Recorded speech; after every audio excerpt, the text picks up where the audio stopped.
AEW Rampage boasted many promising matches this week, with John Moxley colliding against Wheeler Yuta and Bryan Danielson taking on Trent Beretta. Apart from that, Red Velvet and Willow Nightingale met in a qualifying match for their own Heart Cup, and lastly Swerve hopes to find his back winning ways against QT Marshall. So a stack show, and let's get straight to it with Danielson versus Beretta. The match started with back and forth, while with William Regal putting over Beretta in commentary. The American Dragon then unleashed a series of chops on his opponents, but soon Beretta hit a suplex to turn the tide. The action soon spilled outside, where Danielson hit a kick to Trent's midsection. However, just when the former WWE champ went for the top rope to the cedar, the Best Friends member took him down with another suplex. Moments later, the American Dragon sent Beretta face first, crashing into steel spikes. Back from the break, Danielson was in the driver's seat. The former champ then went to the top rope, with Beretta following him from where he took down Danielson with a suplex. Both performers were now trading brutal chops, after which Danielson locked in a Dragon Sleeper. Moments later, Beretta took down his opponent with a swing DDT for a close count. Both performers again went to the top rope, from where Trent countered Bryan's suplex, attempted by landing on top of his opponent for another count. The Best Friend member then hit a lariat for another close count, but a few seconds later, Danielson finds his way back into the match, hitting a running knee, and then following that with a Gotch-style pile driver.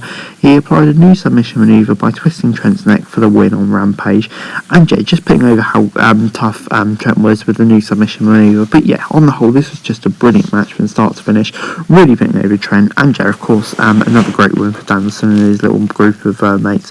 7 out of 10.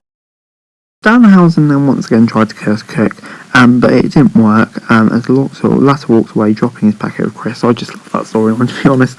Sammy Guevara and Tay Conti then re-interrupted Silvio Sky, who was accompanied by Dan Lambert and Ethan Page. Guevara and Conti called Lambert sexist. Page claimed that they were a PA disaster waiting for it to happen. The Spanish God and Tay Conti reiterated they wanted a match with American Top Team. I'm still just not into this stuff, just move on please. Before we got QT Marshall versus Strickland. Strickland gained an advantage early on thanks to his speed and agility. Back from the break, the factory leader hit Strickland with a big elbow, however, but the latter quickly recovered with a flatliner, following it by kicking Marshall in the head for the win. Post-match, Ricky Starks challenged Shane to a tag team match next week on Dynamite, obviously with Lee and Hobbs, and that'll be a decent match. But yeah, to be honest, this just felt kind of a bit rushed. It could have been better, really, but I think they wanted to give match the first and last time on the card. Red Velvet v Willow Nightingale is up next. Nightingale countered Velvet's speed with where she is strength. Nightingale then hit a suplex and a senton for a close count. She next took to the rope from where she attempted a moonsault, but Red Velvet escaped just in time. They finally gave Velvet an opening in the match, and she hit a kick for a pinfall. Willow Nightingale then hit a Spinebuster for another close count before both performers traded strikes with each other, and Red Velvet finally hit a corkscrew kick out of nowhere to pick up the victory.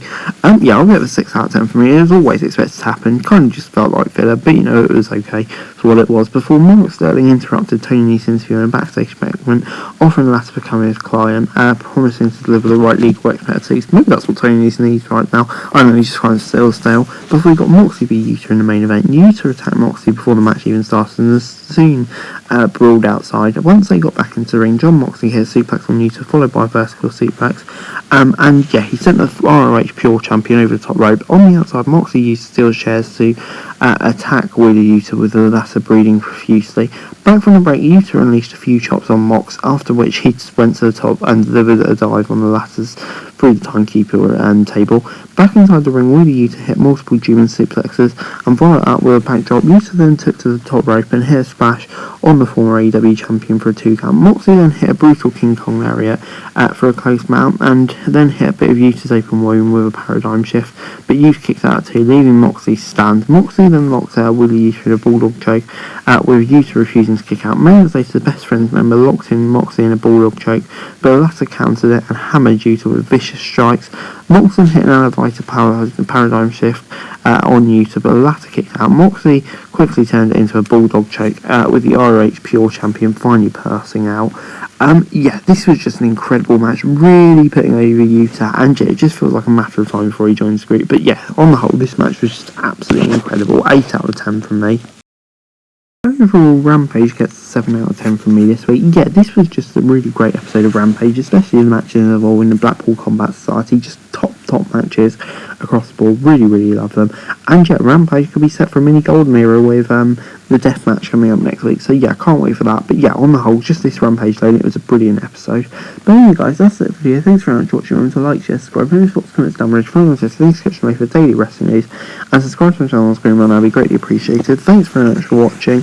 Peace.